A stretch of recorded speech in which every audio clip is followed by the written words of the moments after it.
Okay, so the last time I did one of these trousers, there was a number of questions posed by viewers, and I'm just going to go on to explain. One of the questions was, one of the queries was that the viewer didn't have something to replicate it off because I was using an existing trouser as a pattern, and she didn't have a trouser. Now you don't need a trouser. Here I'm going to show you how to cut quite a large size. And one of the things that I explained in that previous video was that I did cut these one by one. I didn't cut two pieces at once. So some people missed out on the second part of the video, well, the latter part of the video, and they assumed that I was still doing the same thing, whereas I was taking the initial piece and laying it on top. And sometimes it's beneficial to watch the whole of the video.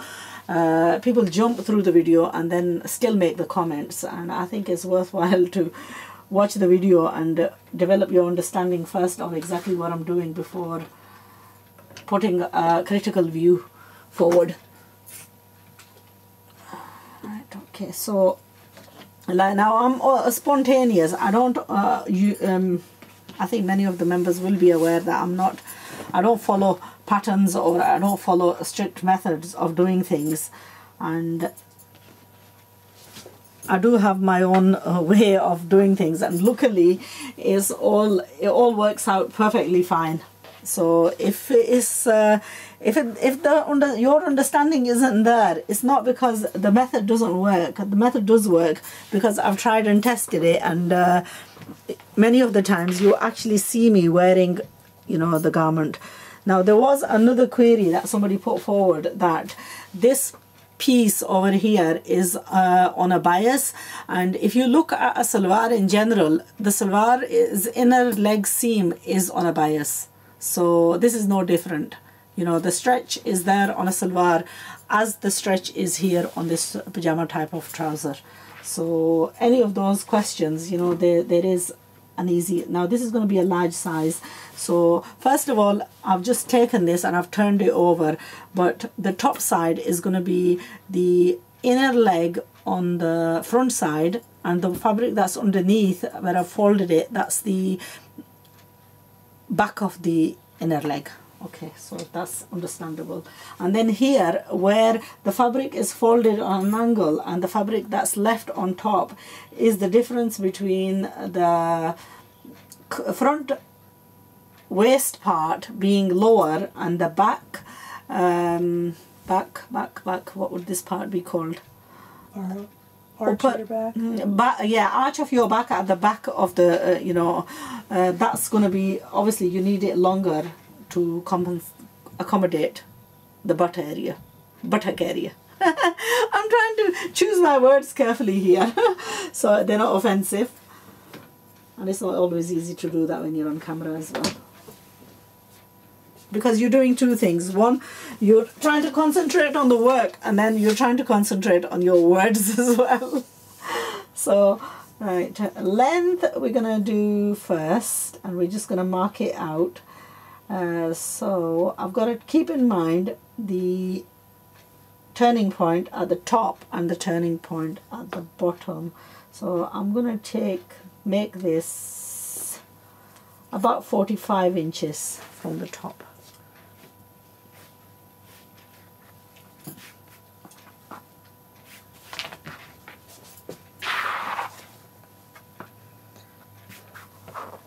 So even though these are laid on top of each other, what I'm going to do is I'm going to be doing this, cutting these one at a time. So I'm not going to take to the scissor and cut them both at once. So I'm marking out the top one, and this portion is the inside leg. Here I've left a little bit of a space for the turning once the turning comes back up, and this is about 4 inches. So at the bottom 4 inches, I've left it slightly wider, so when I turn this upon itself, the width that I have here meets up with the fabric that's to be turned, because here it's going to be slightly less. I don't know if I'm making, sometimes it makes sense, perfect sense to yourself, but it might not make sense to the viewer, but you'll have to watch it and pay attention to exactly what I'm doing as well, and that way it'll make perfect sense. So the inside leg from the turning point to the crotch area, and then I'm just going to curve this and take that away. I want it as comfortable as possible.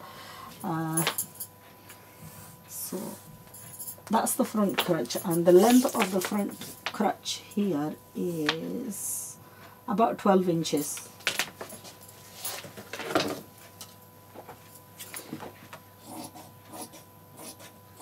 And the depth of this is about two inches. So you're sort of like cutting in a box of about 2 inches.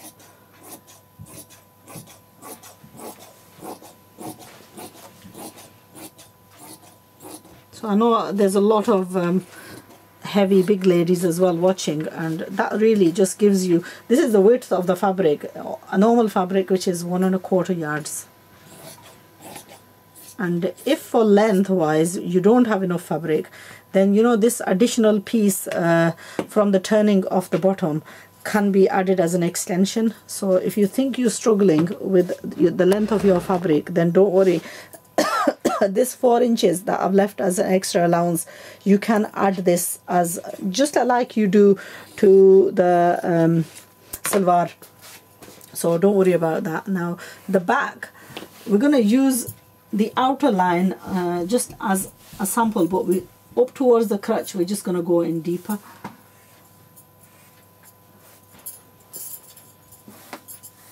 So the length of the back crotch, because the fabric was laid out on an angle as well, it gives you length because of that, and also because of the width that we've left on the area of the crotch, is given us an added allowance there as well.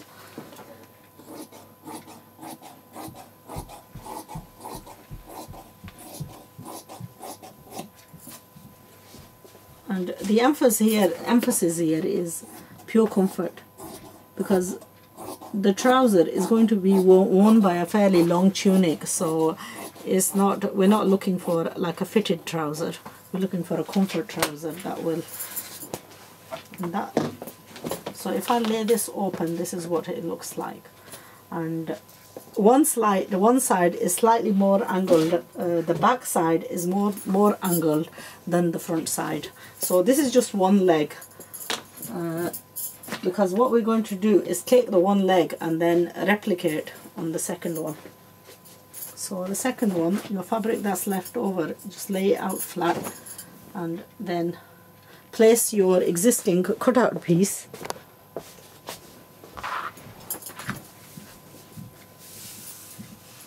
Now, anyone else who complains about the fabric problem, let me tell you that these suits are from Pakistan, and I know a lot of Pakistan fabrics do have a problem, but this is also from Pakistan, and if it's enough, you know, it's supplied as a suit, whether you're in England or whether you're in Pakistan, these come as cutout suits, so I don't think this should be a problem. Now, the other thing to bear in mind is the person that I'm cutting for, this one for, she's very tall.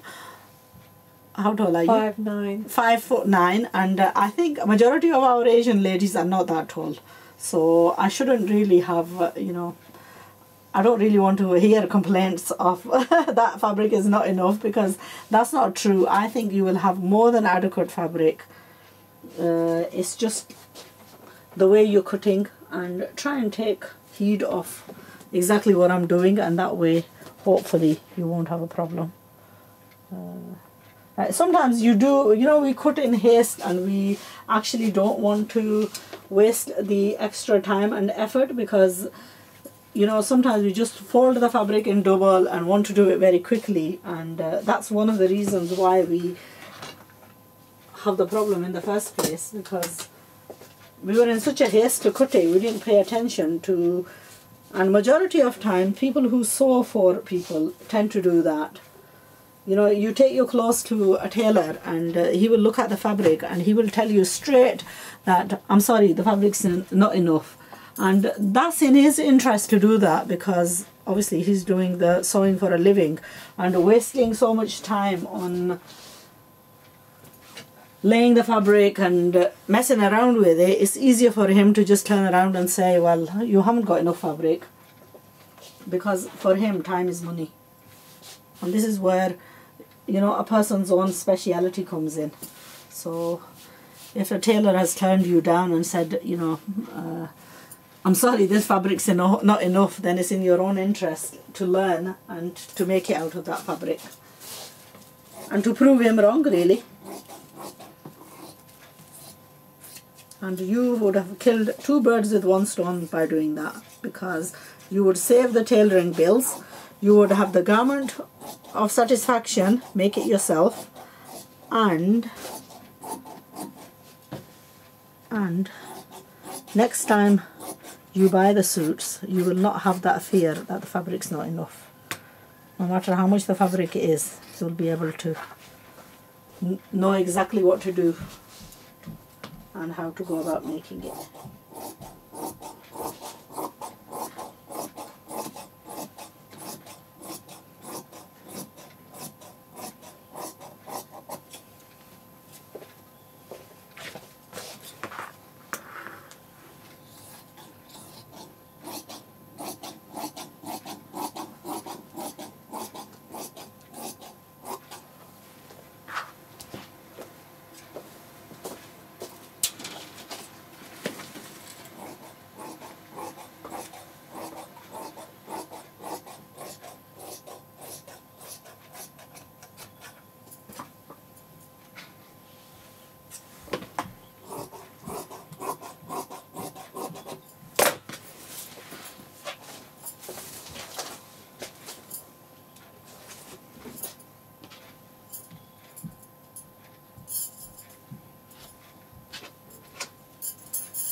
So this is the portion that we've got left, and this is what I'm going to use. I'm going to press this and trim it out. I'm going to use this as the slight bit of an underlay for our lace, because I want to add this lace on top of, just under the daman, and I'm just going to have just a slight bit of this showing, because I don't want the lace to overhang beneath the garment.